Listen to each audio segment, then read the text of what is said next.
کیا آپ جانتے ہیں کہ جیل میں قید کے دوران انتہائی ظالمانہ ٹارچر سہنے والے خطروں کے کھلاڑی آصف علی زرداری کی کس نے زبان تک کاٹ ڈالی تھی؟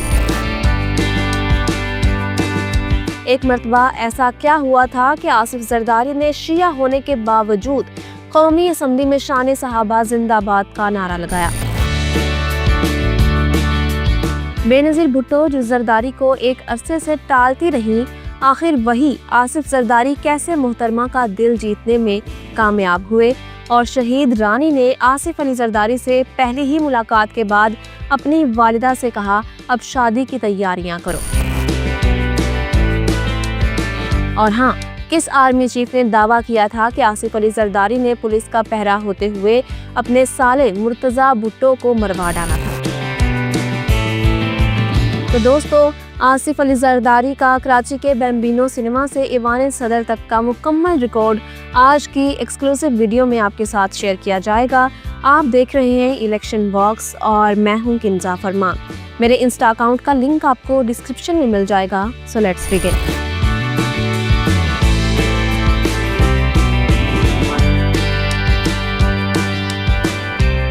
21 جون 1955 کو سندھ کے وڈیرے حاکم علی زرداری کے گھر میں پیدا ہونے والے آصف علی زرداری کی سکولنگ کراچی کے مشہور تعلیمی ادارے سینٹ پیٹرکس سے ہوئی، جبکہ وہ جامشورو میں واقع کیڈٹ کالج پٹارو میں بھی پڑھتے رہے۔ آصف علی زرداری کے دادا کا نام محمد حسین زرداری تھا۔ وہ کسی کام کے سلسلے میں عراق میں موجود تھے کہ انہیں وہاں ایک عرب لڑکی سے پیار ہو گیا، جسے وہ بیاہ کے ہندوستان لے آئے۔ یہاں سال 1930 میں ان کا بیٹا پیدا ہوا جس کا نام حاکم علی زرداری رکھا گیا۔ محمد حسین زرداری کے والد سجاول زرداری کی ہزاروں ایکڑ کی زرعی اراضی تھی اور انگریز کے بنائے ہوئے نہری نظام سے پہلے ہی سجاول زرداری کے پاس 10,000 سے زیادہ اونٹ تھے۔ محترمہ بے نظیر بھٹو کی کتاب ڈاٹر آف ڈیسٹنی کے مطابق ان کے سسر حاکم علی زرداری کی وراثتی زمین تقریباً 1800 ایکڑ تھی، جو 72 مربع زمین بنتی ہے، اور یہ مقبول جان نے 29 مئی 2019 کو نشر ہونے والے اپنے پروگرام حرف راز میں ایک انکشاف کیا۔ وہ بتاتے ہیں کہ ایک روز وزیر اعلیٰ پنجاب صادق حسین قریشی کے پاس ایک غریب، مفلس اور پھٹے پرانے کپڑوں میں ملبوس بوڑھا سندھی شخص آیا اور وہ صادق قریشی سے کہنے لگا کہ مجھے بھٹو سے ملوا دو، بھٹو مجھے جانتا ہے۔ جب اس غریب سندھی کی ملاقات ذوالفقار علی بھٹو سے ہوئی تو اس نے کہا کہ میرے بیٹے نے زبردستی میری تمام زمینیں اپنے نام کروا لی ہیں اور اس نے کراچی میں بمبینو سنیما بنا دیا ہے اور مجھے گھر سے نکال دیا ہے۔ وہ بوڑھا کوئی اور نہیں بلکہ محمد حسین زرداری تھا اور وہ اپنے بیٹے حاکم علی زرداری کی شکایت کر رہا تھا۔ آصف زرداری کی والدہ کا نام محترمہ بلقیس سلطانہ تھا، جو مشہور ماہر تعلیم اور سندھ مدرسۃ الاسلام یونیورسٹی کے بانی حسن علی آفندی کی نواسی تھیں۔ سندھ مدرسۃ الاسلام وہی درسگاہ ہے جہاں قائد اعظم بھی پڑھتے رہے تھے اور بانی پاکستان نے اپنی تمام جائیداد اپنی اکلوتی بیٹی کی بجائے سندھ مدرسۃ الاسلام کو ڈونیٹ کرنے کی وصیت کی تھی۔ آصف زرداری کی سوتیلی والدہ کا نام زریں آرا تھا، جو مشہور پاکستانی براڈ کاسٹر اور ریڈیو پاکستان کے ڈائریکٹر جنرل ZA بخاری کی سب سے چھوٹی بیٹی تھی۔ یاد رہے کہ بیگم زریں آرا سے حاکم علی زرداری کی کوئی اولاد نہ تھی۔ آصف زرداری کے بابا حاکم زرداری ارلی 50s ہی میں شوبز کی دنیا میں آ چکے تھے۔ انہوں نے پہلے حیدرآباد اور پھر کراچی کے علاقے صدر میں اسکالا کے نام سے سنیما بنائے۔ 60 کی دہائی میں انہوں نے کراچی شہر میں 70 mm سکرین والا پہلا بمبینو سنیما بنایا، جہاں صرف ہالی ووڈ فلموں کی نمائش ہوتی تھی۔ صدر ایوب خان اور ان کی کابینہ کے اہم ترین منسٹرز ویکینڈ پر حاکم زرداری کے سنیما میں پائے جاتے تھے۔ بچپن ہی سے آصف زرداری میں ایک ایکٹر موجود تھا، چونکہ ان کے والد سنیما اونر اور فلم ڈسٹریبیوٹر تھے۔ یہی وجہ ہے کہ کمسن آصف علی زرداری کا فلموں میں آنے کا سپنا پورا ہوا۔ 1968 میں آصف علی زرداری کی خالہ ملکہ سلطانہ آفندی نے منزل دور نہیں کے نام سے ایک فلم بنائی، تو اس میں چائلڈ سٹار کوئی اور نہیں بلکہ آصف علی زرداری ہی تھے۔ اس وقت ان کی عمر صرف 13 برس تھی۔ چونکہ آصف علی زرداری کی ڈیبیو فلم رمضان المبارک کے مقدس مہینے میں ریلیز کی گئی تھی، لہٰذا اس فلم کو دیکھنے کے لیے عوام گھروں سے نکلی ہی نہیں اور یوں منزل دور نہیں بری طرح فلاپ ہوئی۔